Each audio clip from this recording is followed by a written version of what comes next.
ದುರ್ಗಸಿಂಹ.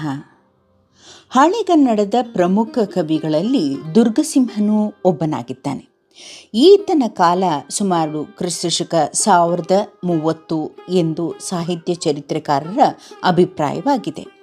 ಈತ ಕರ್ನಾಟಕದ ಕಿಸುನಾಡಿನ ಸಯ್ಯಡಿ ಎಂಬ ಅಗ್ರಹಾರದಲ್ಲಿ ಸಕಲ ವಿದ್ಯಾಪಾರಂಗತನಾಗಿದ್ದ ದುರ್ಗಮಯ್ಯನ ಮೊಮ್ಮಗ.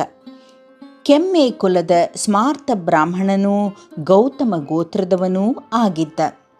ತಂದೆ ಈಶ್ವರಾಚಾರ್ಯ, ತಾಯಿ ರೇವಾಂಬಿಕೆ. ಗುರು ಮಹಾಯೋಗಿ ಶಂಕರ ಭಟ್ಟ. ಜಗದೇಕಮಲ್ಲನ ಆಸ್ಥಾನದಲ್ಲಿ ಕುಮಾರಸ್ವಾಮಿ ಎಂಬಾತ ತನಗೆ ಸಂಧಿ ವಿಗ್ರಹಿ ಪದವಿಯನ್ನು ಕೊಡಿಸಿದನೆಂದು ಈತನೇ ತನ್ನ ಗ್ರಂಥದಲ್ಲಿ ಹೇಳಿಕೊಂಡಿದ್ದಾನೆ. ಜಗದೇಕಮಲ್ಲನ ಆಣತಿಯಂತೆ ತಾನು ಸಯ್ಯಡಿಯಲ್ಲಿ ಹರಿಹರ ಭವನಗಳನ್ನು ಕಟ್ಟಿಸಿರುವುದಾಗಿಯೂ ತಿಳಿಸಿದ್ದಾನೆ. ಈತನ ಪಂಚತಂತ್ರ ಚಂಪೂ ರೂಪದಲ್ಲಿದೆ. ಇದರಲ್ಲಿ 5 ತಂತ್ರಗಳಿವೆ. ಒಂದೊಂದು ತಂತ್ರಕ್ಕೂ ಒಂದೊಂದು ಅಧ್ಯಾಯವಿದೆ. ಮೊದಲನೆಯ ತಂತ್ರದಲ್ಲಿ ಭೇದ ಪ್ರಕರಣವಿದೆ. ಎರಡನೆಯದರಲ್ಲಿ ಪರೀಕ್ಷಾ ಪ್ರಕರಣ, ಮೂರನೆಯದರಲ್ಲಿ ವಿಶ್ವಾಸ ಪ್ರಕರಣ, ನಾಲ್ಕನೆಯದರಲ್ಲಿ ವಂಚನಾ ಪ್ರಕರಣ ಮತ್ತು 5ನೆಯದರಲ್ಲಿ ಮಿತ್ರ ಕಾರ್ಯ ವರ್ಣನೆ ಇದೆ. ಇದರಲ್ಲಿ 457 ಪದ್ಯಗಳು, 230 ಶ್ಲೋಕಗಳು, 48 ಉಪಕಥೆಗಳೂ ಇವೆ. ಚಂಪೂ ರೂಪದಲ್ಲಿದ್ದರೂ ಇದರಲ್ಲಿ ಗದ್ಯವೇ ಹೆಚ್ಚಾಗಿದೆ. ಇಲ್ಲಿ ಬರುವ ಕಥೆಗಳು ಮೃಗ ಪಕ್ಷಿಗಳಿಗೆ ಸಂಬಂಧಿಸಿದವು.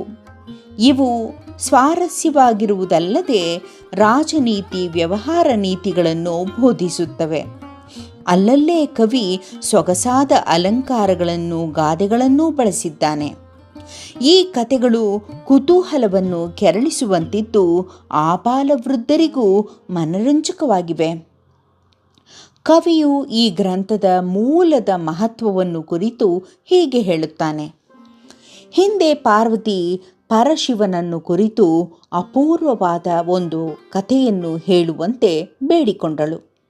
ಶಿವನು ಆಕೆಗೆ ಕತೆ ಹೇಳುತ್ತಿದ್ದಾಗ ಪುಷ್ಪದಂತನೆಂಬ ಒಬ್ಬ ಗಣಧರನು ಅದನ್ನು ಕದ್ದು ಕೇಳುತ್ತಿದ್ದನು. ಕಾರಣಾಂತರಗಳಿಂದ ಭೂಲೋಕದಲ್ಲಿ ಗುಣಾಢ್ಯನೆಂಬ ಹೆಸರಿನಿಂದ ಹುಟ್ಟಬೇಕಾಗಿ ಬಂದ ಆ ಗಣಧರನು ತಾನು ಶಿವನಿಂದ ಕೇಳಿದ್ದ ಕಥೆಯನ್ನೆಲ್ಲ ಪೈಶಾಚಿಕ ಭಾಷೆಯಲ್ಲಿ ಬರೆದಿಟ್ಟ. ಅದೇ ಪ್ರಸಿದ್ಧವಾದ ಬೃಹತ್ ಕಥೆ. ಅದರಿಂದ ಕಥೆಗಳನ್ನು ಆಯ್ದುಕೊಂಡು ವಸುಭಾಗ ಭಟ್ಟನು ಪಂಚತಂತ್ರವನ್ನು ರಚಿಸಿದ.